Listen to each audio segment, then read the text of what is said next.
Assalamualaikum warahmatullahi wabarakatuh. Jumpa lagi bersama saya Iwan Wahyudi di channel Iwan Wahyudi.net. Sharing dan informasi bersama Iwan Wahyudi. Pada video kali ini kita akan membahas tentang berapa idealnya seorang penulis freelance menerima klien ya dalam satu waktu. Dalam satu waktu ini biasanya ukurannya adalah dalam satu bulan ya. Jadi misalkan kita dari nol ya, nol ini tanpa klien misalkan. Ini tanpa klien ini biasanya misalkan setelah hari raya atau setelah lebaran ini biasanya proyek penulisan itu biasanya selesai. Nah, setelah dari nol ini berapa idealnya seorang penulis freelance ini menerima klien? Apakah 1, 2, 3, 4 atau dan lain sebagainya. Jadi di sini kita harus bijak ya, jangan sampai misalkan karena sedang traffic ke jasa penulisan kita sedang tinggi, lalu kita menerima semua. Jadi setiap kali ada tawaran kita terima, yang kedua, ketiga dan sebagainya. Ternyata akhirnya kita tidak bisa membagi waktu. Ya, kita tidak bisa membagi waktu untuk menyelesaikan proyek yang ada. Akhirnya apa? Proyeknya terbengkalai. Nah, jadi biasanya kalau satu tidak bisa dikerjakan, merembet ke yang lainnya, dan ke yang lainnya akhirnya menjadi masalah bagi kita sendiri. Nah, jadi yang pertama harus diingat ya adalah kita harus tahu kemampuan diri kita sendiri. Jadi kita itu dalam satu waktu bisa mengerjakan berapa proyek. Misalkan saya pribadi membatasi itu maksimal hanya 3 dalam satu bulan ya. Jadi misalkan dari 0 kita menerima itu berapa, itu hanya 3 maksimal. Tapi idealnya sih yaitu antara 2 atau 3. Kalau misalkan buku itu sangat sulit, itu bahkan bisa 1. Tapi dengan pertimbangan adalah bahwa satu proyek ini jika dibagi dengan timeline waktu pengerjaan, dengan waktu pengerjaannya itu, maka kita bisa mendapatkan income yang sesuai gitu. Jadi misalkan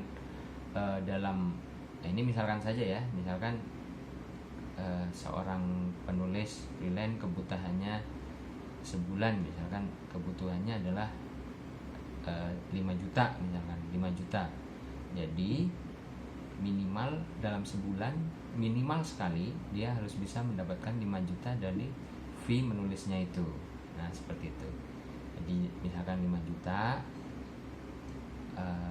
itu bisa didapat dari misalkan satu proyek yang selesai dalam 1 bulan. Nah, atau proyek yang selesai dalam 2 bulan, itu tetap ya pembagiannya 10 bagi 2, 5 juta, atau 15 juta dalam 3 bulan. Nah, itu masih tetap 15 dibagi 3 itu masing-masing 5 juta. Itu sangat minimal seperti itu. Jadi kita harus tahu kemampuan menulis kita. Tentunya kita juga melihat alokasi waktu ya, karena tidak mungkin kita kan menulis terus, harus ada alokasi waktu untuk keluarga, misalkan untuk acara yang lainnya gitu.